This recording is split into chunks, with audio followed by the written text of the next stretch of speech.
When it comes to your career, I know what you want. You want more fulfillment. You want more money. You want more power, more influence, more decision-making capabilities, more growth. And in this video, I'm going to show you how to get it all based on the 6 principles of persuasion.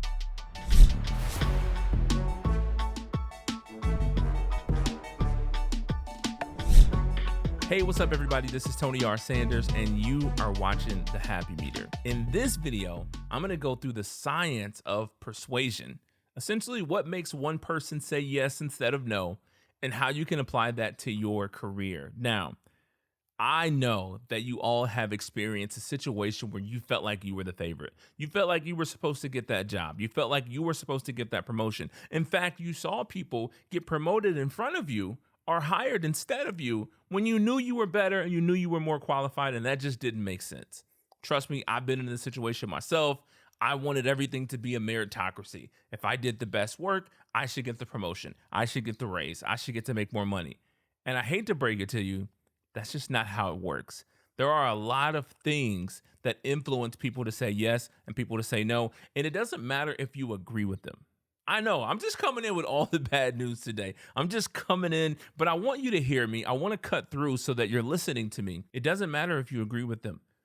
Bias is real. Influence is real. Motivations are real. And so what we need to do instead is step out of our feelings. Let's just take our feelings from over here, put them to the side for a second.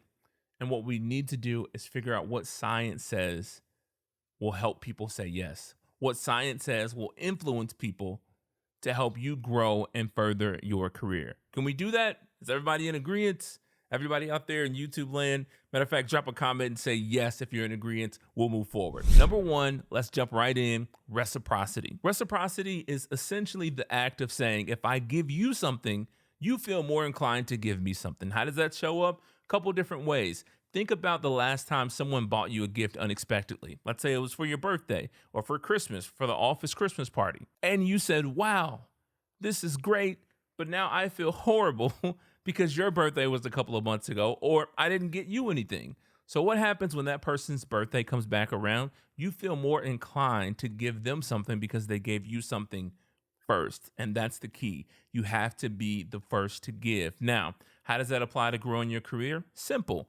In your workplace, in your office, identify those people that you want to influence. Identify those people you want to strengthen your relationship with them. Even outside of your organization, identify those people and start to bring them ridiculous levels of value. Try to bring them value, and that value has to be personalized to them. It can't just be a blanket thing that you do for everyone, because then it becomes less valuable. We'll talk about that here in just a second. But provide value to that person.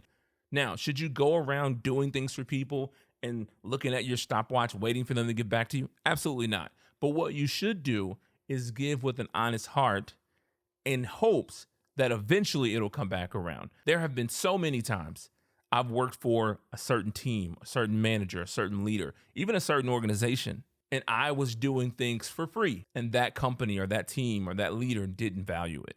But someone else said, oh, you can do that? I really need that over here. That really solves the problem over here. And then I went to go work over there. And it came with a pay raise, and it came with more creativity and more fulfillment and all those things that you all want, because I wasn't afraid to give value. Now, did it come back from that person? No. Did it come back from the organization? No. But I still was able to get that back. So number 1, never forget reciprocity. Number 2, scarcity. This is simple. People want things that are in high demand. If they feel like you have a lot of it, then maybe it's not that valuable. If they feel like they have a long time to act, then maybe I'll do it later. But if it's selling out, if it's in high demand, if you have a lot of things going on, people want to be a part of that. People don't want to feel left out. So how does that apply to your career? Number 1, when you're job searching, never let them know that you only have one interview. Never let them know that you're only going to go after one job offer. I always coach people to have 2 to 3, maybe even 4 job offers at once, because it drives demand up. Not only will it help you make a decision, right? There's only 3 to 4 times, maybe 5 times in your career where you're going to get in a position where you have multiple job offers and you have to make the decision to change jobs or accept an offer. So when you do that, number 1, you want to get the most value you can. because whatever you hire in at, that becomes your new floor. But also, you want to make sure that you are making the best decision. And if you only have one place to choose from, that's no decision. So putting yourself in demand, letting people know that there is demand for your skill set, that you have talked to other organizations, that you have talked to other people who are interested in your skills, will only drive demand. If they think that you're just sitting at home collecting unemployment and they can call anytime and he'll be ready and he'll pick up, they're not going to act as soon. They're not going to be as excited about bringing you on board. So make sure that you utilize the principle of scarcity. Next is authority. You want to establish authority in your career. I do something and I teach other people to do something. It's called a prove it project. It's basically a way to prove that you have the ability and the skill sets to be able to solve a specific problem, or to be able to find and fulfill a pain point, or to be able to take an organization to the next level based on your skills and experience. Very, very powerful in an interview process when you bring a prove it project to the table. And not only does it show that you're ambitious and that you're leaning forward and that you're prepared, it also shows that you can prove the things that exist on your resume. It gives you that authority. If you want to learn more about prove it projects, check out the link in the description of this video. There's something there for everyone, absolutely free, that you can check out to learn more about prove it projects. That's number 3, authority. Number 4, consistency. This is something that we talked about on the channel before. Of course, you have to be consistent in your career in order to grow your career, but people like to be consistent with the things that they've said and done in the past. How does that apply to your career? When it comes to consistency, you want to tailor your resume and the stories that you tell during your job interview to what they ask for in the job description. Every job description gives you all the answers you could ever need for that job. It's going to tell you everything that they want from that position. If you tailor to that and let them know, hey, I really wanted to apply for this job because when I read your job description, you said you wanted X, Y, and Z, and those are the things that I've been able to build my career around. They want to be consistent with that. They're going to want to hear out what you have to say. They're going to want to be more interested in your interview and the things that you have to say after that, because you showed them that not only have you prepared, you did your research, you put the principle of consistency at play, and so now they want to be consistent with that. Okay, just 2 more to go. So if you're receiving value from this video, go ahead and hit that like button for me. Drop a comment. Let me know what principle of persuasion you think you can apply to your career. Let's go to number 5, social proof. The most powerful thing in any career is a relationship. It's not your resume. It's not your cover letter. It's not even, the things that you've done in your life.